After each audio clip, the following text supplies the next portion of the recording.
ಕೆಲವು ಕಡೆ ಕುರುಬೂರು ರಟ್ಟು ಅಂತಾರೆ. ಅದು ಕುರುಹಿನ ರಟ್ಟು, ಮುಂದೆ ಏನಾಗಿ ಕುರು ಇರ್ತಾ ರಟ್ಟು ಅಂತಕ್ಕಂಥದ್ದು. ಹಾಲು ಕೆಟ್ಟರು ಹಾಲು ಮತ್ತು ಸಮಾಜ ಕೆಡಲ್ಲ ಅಂತಾರೆ. ಹಕ್ಕ ಬುಕ್ಕರು ವಿಜಯ ಸಾಮ್ರಾಜ್ಯವನ್ನು ಕಟ್ಟಿದರು.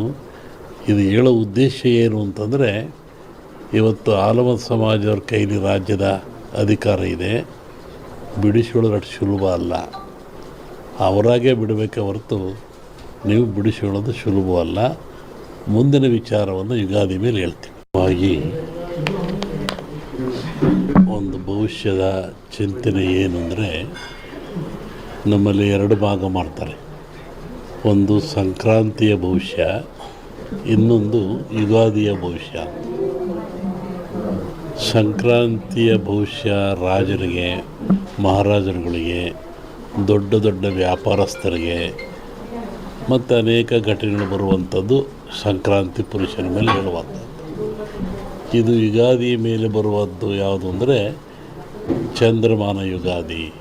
ಚಂದ್ರನನ್ನು ಆಧಾರವಾಗಿರಿಸಿಕೊಂಡು ಮಳೆ, ಬೆಳೆ, ನಾಡಿನ ಸುಭಿಕ್ಷತೆ, ಆಗುಹೋಗುಗಳು, ರಾಜರು, ಆಳ್ವಿಕೆಗಳು, ಅವಘಡಗಳು, ದುಃಖ ದುಮ್ಮಾನಗಳು, ಸಂತೋಷಗಳು, ಇದ್ರ ಮೇಲೆ ಹೇಳುವಂಥದ್ದು ಯುಗಾದಿಯ ಸಂವತ್ಸರ ಫಲ ಅಂತ. ಇನ್ನೂ ಒಂದು ತಿಂಗಳು ಲೇಟ್ ಇದೆ ಯುಗಾದಿ. ಅದರಿಂದ ಆ ಫಲಗಳ ಹೇಳೋದು ಸ್ವಲ್ಪ ಕಷ್ಟ. ಈಗ ನೀವು ಕೇಳುವಂಥದ್ದು ಏನು ಅಂತಂದರೆ, ಮಳೆ ಬೆಳೆಗಳು, ಆರೋಗ್ಯ ಮುಖ್ಯವಾಗಿ. ನಮ್ಮ ದೃಷ್ಟಿಯಲ್ಲಿ ಕರ್ನಾಟಕಕ್ಕೆ ಬರುವ ಸಂವತ್ಸರದಲ್ಲಿ ಯಾವುದೇ ವಿಧವಾದ ತೊಂದರೆ ತಾಪತ್ರಯಗಳಿಲ್ಲ. ಮಳೆ ಬೆಳೆಗಳು ಚೆನ್ನಾಗಿ ನಡೀತವೆ, ಸುಭಿಕ್ಷತೆ ಇರ್ತದೆ ಮತ್ತು ನಾಡಿನಲ್ಲಿ ಯಾವುದೇ ಕೊರತೆ ಕಾಣ್ತಾ ಇಲ್ಲ. ಯುಗಾದಿಯ ನಂತರ ಕರ್ನಾಟಕದ ಬಗ್ಗೆ ಮತ್ತು ಜಾಗತಿಕ ಬಗ್ಗೆ ಭಾಳ ಅಜಾಗರೂಕತೆ ಇದೆ, ತೊಂದರೆ ಇದೆ. ಹೋದ ವರ್ಷಕ್ಕಿಂತಲೂ ಹೆಚ್ಚಿನ ಭೀಕರತೆ ಕಾಡುವ ಲಕ್ಷಣ ಇದೆ. ಅದನ್ನು ಯುಗಾದಿ ನಂತರ ಹೇಳ್ತೀನಿ. ಇತ್ತೀಚಿನ ದಿನಗಳಲ್ಲಿ ಎಲ್ಲರೂ ನೋಡಿದಂಗೆ ಭೂಕಂಪಗಳು ಹೆಚ್ಚಾಗ್ತಾ ಇದ್ದಾವೆ. ಇದನ್ನು ಒದರಿಸುವೆ ಹೇಳಿದ್ವಿ ನಾವು. ಇದನ್ನು ಭೂಕಂಪಗಳು, ಭೂಮಿ ಅಗಲತಕ್ಕಂಥದ್ದು, ಜನರಿಗೆ ಸಾವು ನೋವು ಆಗ್ತಕ್ಕಂಥದ್ದು, ಕಟ್ಟಡಗಳು ಬೀಳ್ತಕ್ಕಂಥದ್ದು, ಇದು ಮುಂದುವರಿದ ಜೊತೆಗೆ ಭೂ ಸುನಾಮಿ, ಜಲ ಸುನಾಮಿ, ಬಾಹ್ಯ ಸುನಾಮಿ ಅಂತ. ಇಲ್ಲಿವರೆಗೂ ಬರೀ ಜಲ ಸುನಾಮಿ ಆಗ್ತಾಯಿತ್ತು. ಸಮುದ್ರದಲ್ಲಿ, ಸಾಗರದಲ್ಲಿ ಸುನಾಮಿ ಬಂದು ತೊಂದರೆ ಆಗ್ತಾಯಿತ್ತು. ಈ ಸತಿ ಭೂ ಸುನಾಮಿನೂ ಇದೆ. ಭೂಮಿ ಒಳಗೆ ಸುನಾಮಿಯಾಗಿ ಕಂದಗಾಗ್ಲಕ್ಷದ್ದು. ಜಲ ಸುನಾಮಿನೂ ಹೆಚ್ಚಿದೆ. ಬಾಹ್ಯ ಸುನಾಮಿ ಅಂತ ಬಾಹ್ಯಾಕಾಶದಲ್ಲೂ ಆ ತೊಂದರೆ ಆಗ್ತಕ್ಕಂಥ ಲಕ್ಷಣ ಇದೆ. ಅದನ್ನು ಯುಗಾದಿ ನಂತರ ಹೇಳ್ತೀನಿ. ನೀವು ಭಾಳ ಅಪೇಕ್ಷೆ ಪಡುವಂಥದ್ದು ರಾಜಕೀಯ. ಏನಾಗುತ್ತೆ, ಏನಾಗ್ತಾರೆ, ಎಂತ ಆಗ್ತಾರೆ ಅಂತ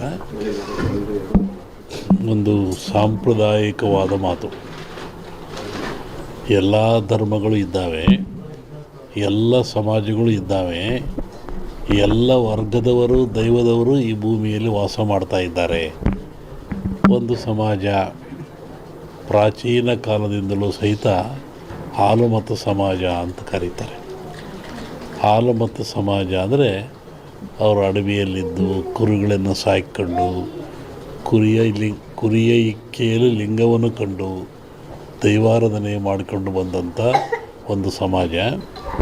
ಪ್ರಕೃತಿಯ ಮೇಲೆ, ಗಾಳಿಯ ಮೇಲೆ, ಭೂಮಿಯ ಮೇಲೆ ಅವರು ಅಡವಿಯಲ್ಲಿದ್ದ ಕಂಡದ್ದು, ತಿಳಿದದ್ದು, ನೋಡಿದ್ದು, ಅನುಭವಿಸಿದ್ದನ್ನು ಬಂತು.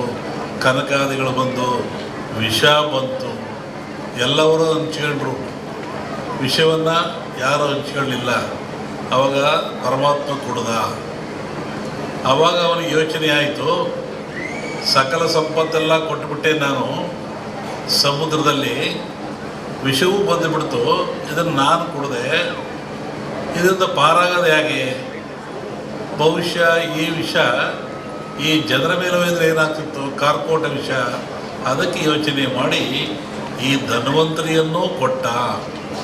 ಈ ಧನ್ವಂತರಿ ಎಲ್ಲಿಂದ ಬಂತು ಅಂದರೆ ಸಮುದ್ರದಿಂದ, ನೀರಿನಿಂದ, ಸಾಗರದಿಂದ ಬಂತು. ಇದು ಆ ಒಂದು ದೇವತೆಯ ರೂಪದಲ್ಲಿ ಬಂತು. ನಮ್ಮಲ್ಲಿ ಕೇಳಲಿಕ್ಕೆ ಮುರಳಿ ಕಾಮತ್ತು ಎಲ್ಲ ಬಂದಿದ್ದರು ಈ ವಿಚಾರವಾಗಿ. ಕೆಲವು ಸೂಚನೆಗಳನ್ನು ಹೇಳಿದ್ವಿ ನಾವು. ನೀವು ಯಾಗ ಮಾಡುವಂಥ ಜಾಗದಲ್ಲಿ ವೃಕ್ಷ ಇರಬೇಕು, ಅಲ್ಲಿ ಒಂದು ಹುತ್ತ ಇರಬೇಕು, ಅಲ್ಲಿ ಒಂದು ಎಕ್ಕದ ಗಿಡ ಇರಬೇಕು, ಮತ್ತು ಸಮುದ್ರ ಪೂಜೆಯನ್ನು ಮಾಡಬೇಕು. ಯಾಕೆಂದರೆ ಮೂಲ ಸಮುದ್ರವೇ ಮೂಲ. ಇದಕ್ಕೆ ಗಿಡ ವೃಕ್ಷ ಬಳ್ಳಿ ಇದಕ್ಕೆಲ್ಲ ಸಮುದ್ರವೇ ಮೂಲ, ಅಲ್ಲಿಂದ ತರಬೇಕು. ಹಾಗೆ ಹೀಗಾಗಿ ಈ ಒಂದು ಯಾಗ ಭಾಳ ಚೆನ್ನಾಗಿ ನಡೀತಾ ಇದೆ ಭೂಮಿ ಮೇಲೆ. ಅದರಲ್ಲೂ ಈ ಕರಾವಳಿ ನಡೆದಿದ್ರೆ ಅತ್ಯಂತ ಮನುಕುಲಕ್ಕೆ ಆದರ್ಶವಾಗಿರ್ತಕ್ಕಂಥದ್ದು, ಪ್ರಾಯಶ್ಯವಾಗಿರ್ತಕ್ಕಂಥದ್ದು, ದೀರ್ಘಾಯುಷ್ಯದ ಗುಟ್ಟನ್ನು ನಮ್ಮವರು ಕೊಟ್ಟಿದ್ದಾರೆ. ಪ್ರಕೃತಿಯ ಗುಟ್ಟನ್ನು ಭೇದಿಸ್ತಕ್ಕಂಥ ಅಟ್ಟ ಇನ್ನೇನು ಇಲ್ಲ, ಪ್ರಕೃತಿ ಎಲ್ಲ ಕೊಟ್ಟುಬಿಟ್ಟಿದೆ. ಅದರ ಗುಟ್ಟನ್ನು ಭೇದಿಸಿ ಮನುಷ್ಯ ಉಪಯೋಗ ಪಡಿತಕ್ಕಂಥದ್ದು, ಆರೋಗ್ಯವಂತನಾಗ್ತಕ್ಕಂಥದ್ದು. ಹೋಮಗಳಂದರೆ ಏನು? ಹೋಮವನ್ನು ಯಾತಕ್ಕೋಸ್ಕರ ಮಾಡ್ತಾರೆ? ಅದರ ಉದ್ದೇಶ ಏನು?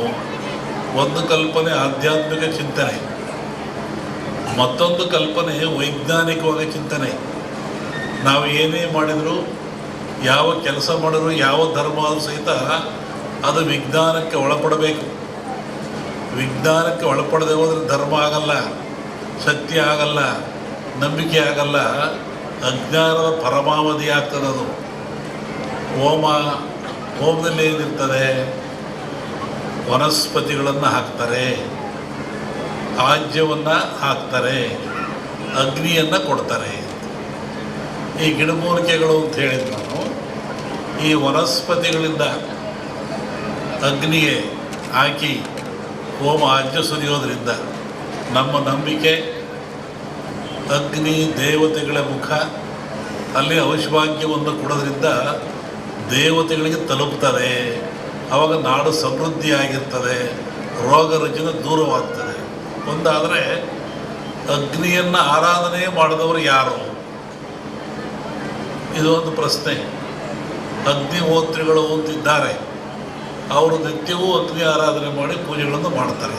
ಅದು ಒಗ್ಗದ ಭಾಗದಲ್ಲಿರಲಿ, ಜಗತ್ತಿನ ಯಾವ ಸಮಾಜ ಇರಲಿ, ಯಾವ ಜನ ಇರಲಿ, ಯಾವ ಕುಲ ಇರಲಿ, ಯಾವ ಪಂಥ ಇರಲಿ, ಅಗ್ನಿಯನ್ನು ಆರಾಧನೆ ಮಾಡದಿರೋರು ಯಾರು? ದೀಪ ಹಚ್ತೀರ ನೀವು ಮನೇಲಿ, ಅದೇನು? ಅಗ್ನಿ. ಅಡುಗೆ ಮಾಡ್ತೀರ ನೀವು ಮನೇಲಿ, ಸ್ಟವ್ವ ಬೆಂಕಿಯೋ ಹಚ್ತೀರ ನೀವು, ಅದೇನು? ಅಗ್ನಿ. ನಾವು ನಿತ್ಯ ಬಾಳಲಿಕ್ಕಾಗಿ, ಬದುಕಲಿಕ್ಕಾಗಿ ಆಹಾರ ತಯಾರು ಮಾಡ್ತೀವಲ್ಲ, ಅದು ಯಾವುದು? ಅಗ್ನಿಯ ಮುಖಾಂತರ.